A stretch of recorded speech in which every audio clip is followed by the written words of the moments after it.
So, today we are covering the need for approval. And if you're human, which I'm figuring you are, you know exactly what I'm talking about. Hi, I'm Chelsea Castro, lawyer turned psychotherapist and coach on a mission to help you live, work, and feel better. Welcome back to my channel where you use science to help you improve your focus, increase your productivity, and better manage that stress so that we can enjoy our ambition and our lives again. So, without further ado, let's get to work. So, why do we all seem to have some level of a need for approval? And why is this so much stronger in some of us versus others?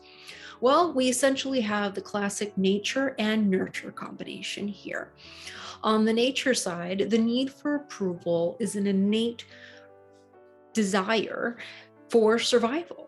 If you think back to our ancestors way back when, it was critical for us to have our families, our tribes, in order to secure and maintain food, shelter, clothing, general safety.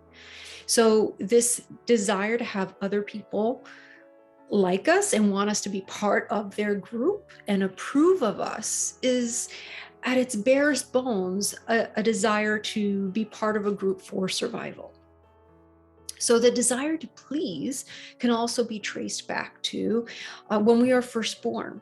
As babies, we are pretty much incapable of fending for ourselves. So we naturally have to rely on our caregivers, those people around us, to help us survive into adolescence or adulthood.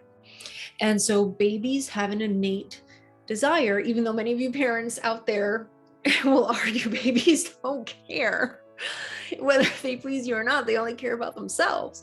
But actually, if we take a step back, babies have an invested need in pleasing those around us. There's even arguments and studies out there for why babies appear cute to most of us, despite varying differences in babies. It's that large head, the big eyes, so on and so forth. It's so that we would want to care for them.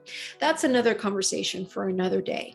But my point here is that the desire to please, the desire to be accepted, the desire for validation from others is innate within us. It is not a character weakness. And like most things for us, this happens on a spectrum. So there's a point on the spectrum at which things are totally healthy, common, normal, and then we hit a threshold. And when we hit that threshold, we cross into the zone where this need for validation, this people pleasing, if you will, becomes unhelpful and unhealthy.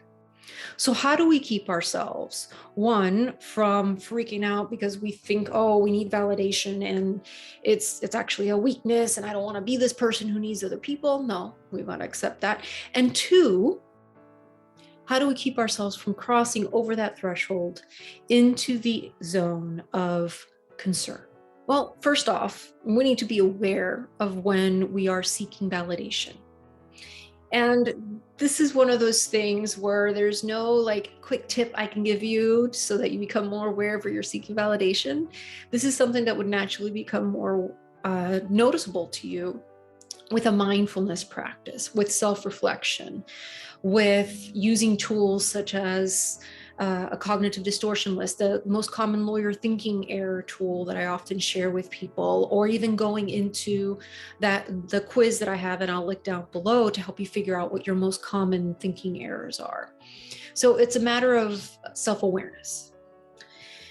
So I'm going to leave it there and follow up with you next week on part 2 of this series, where we'll go further into questioning ourselves and our need for validation so that we can make it a helpful thing rather than a hurtful thing.